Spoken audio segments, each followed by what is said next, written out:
Hello everyone, आज हम बात करेंगे रिएक्ट हुक्स के बारे में। रिएक्ट हुक्स क्या है? ये स्पेशल फंक्शंस हैं जो हमारे फंक्शन कंपोनेंट्स को सुपर पावर्स देते हैं।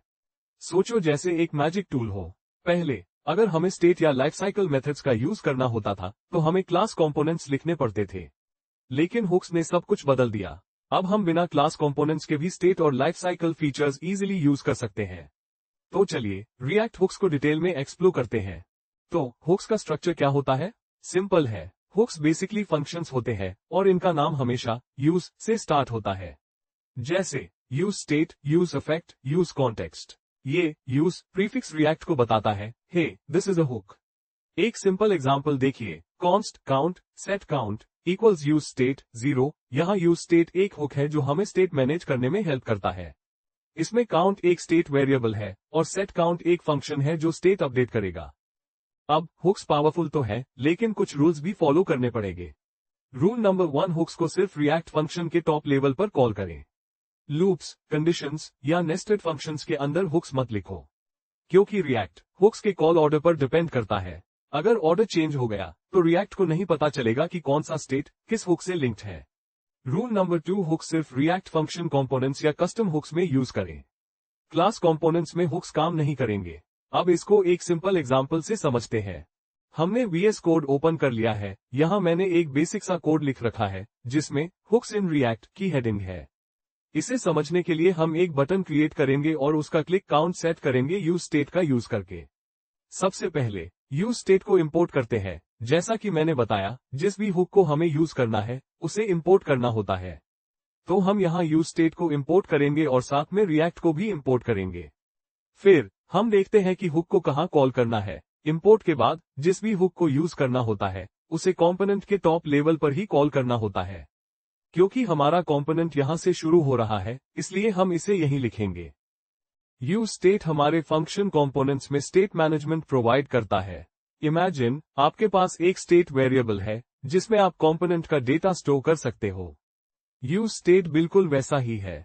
जब हम यूज स्टेट कॉल करते हैं तो ये हमें दो चीजें रिटर्न करता है। एक स्टेट वेरिएबल, यह वह वेरिएबल है जिसमें हम कंपोनेंट का स्टेट स्टोर करते हैं, जैसे एक काउंटर की वैल्यू या टेक्स्ट इनपुट में एंटर्ड टेक्स्ट। और एक सेटर फंक्शन, यह वह फंक्शन है जो हमें उस स्टेट वेरिएबल की वैल्यू को अपडेट करने में हेल्प करता है। यहाँ इस लाइन में यूज स्टेट 0 से हमने काउंट स्टेट वेरिएबल को 0 से इनिशियलाइज किया है। मतलब हमने अपने कंपोनेंट के स्टेट में इनिशियल वैल्यू 0 सेट की है। और सेट काउंट वह सेटर फंक्शन है जो हमें काउंट की वैल्यू को अपडेट करने में हेल्प करेगा। यह इनिशियल वैल्यू ऑप्शनल होती है। अगर हम देना चाहें तो दे सकते हैं, नहीं तो इसे एम्प्टी भी छोड़ सकते हैं। यहाँ हम 0 लेकर चल रहे हैं। अब हम एक काउंटर बनाते हैं जो कि रिएक्ट की ऑफिशियल वेबसाइट पर भी दिया गया है, जिससे आपको आसानी से समझ आ जाए। तो हम लिखते हैं बटन क्लिक्ड।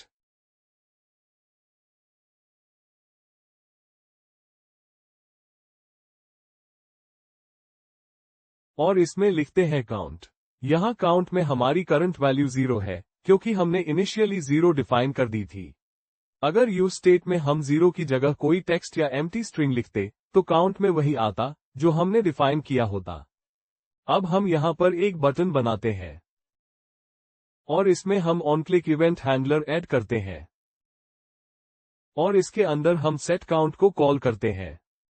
और जो सेट काउंट है, इससे हम काउंट की वैल्यू को अपडेट कर सकते हैं। तो हम काउंट +1 लिखते हैं। ये काउंट की वैल्यू को इंक्रीज कर देगा जब भी हम बटन को क्लिक करेंगे। चलो देखते हैं कि यहाँ काउंट की वैल्यू इंक्रीज हो रही है या नहीं। यहाँ हमें एक हेडिंग दिख रही है, एक बटन और बटन क्लिक 0 टाइम्स का टेक्स्ट दिख रहा है। जब हम बटन पर क्लिक करते हैं तो ये काउंट 0 से अपडेट होना चाहिए। अगर हम इसे क्लिक करते हैं तो हमें काउंट की वैल्यू इंक्रीज होती हुई मिल रही है। तो इसका मतलब यह है कि हमारी काउंट स्टेट अपडेट हो रही है। अगर हम बिना यूज स्टेट हुक के किसी वेरिएबल को डायरेक्टली अपडेट करना चाहें तो हम नहीं कर सकते। क्यों? क्योंकि रिएक्ट में स्टेट को डायरेक्टली मॉडिफाई नहीं किया जा सकता। इसीलिए हमें स्टेट को अपडेट करने के लिए यूज स्टेट हुक की जरूरत पड़ती है। Let's summarise this. सबसे पहले हमने यूज स्टेट को इंपोर्ट किया। फिर कंपोनेंट के टॉप पर यूज स्टेट का उपयोग करके स्टेट काउंट को डिफाइन किया। फिर काउंटर बनाने के लिए बटन क्लिक्ड काउंट टाइम्स का टेक्स्ट लिखा, जिसमें काउंट की इनिशियल वैल्यू 0 थी। फिर एक बटन क्रिएट किया जिसमें ऑन क्लिक इवेंट हैंडलर लगाया।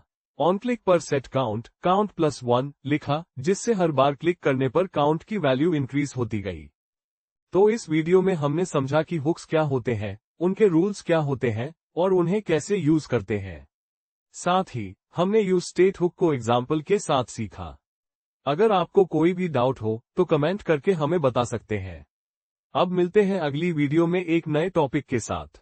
और हाँ, अगर आपको यह वीडियो पसंद आया तो प्लीज चैनल को सब्सक्राइब करना न भूलें।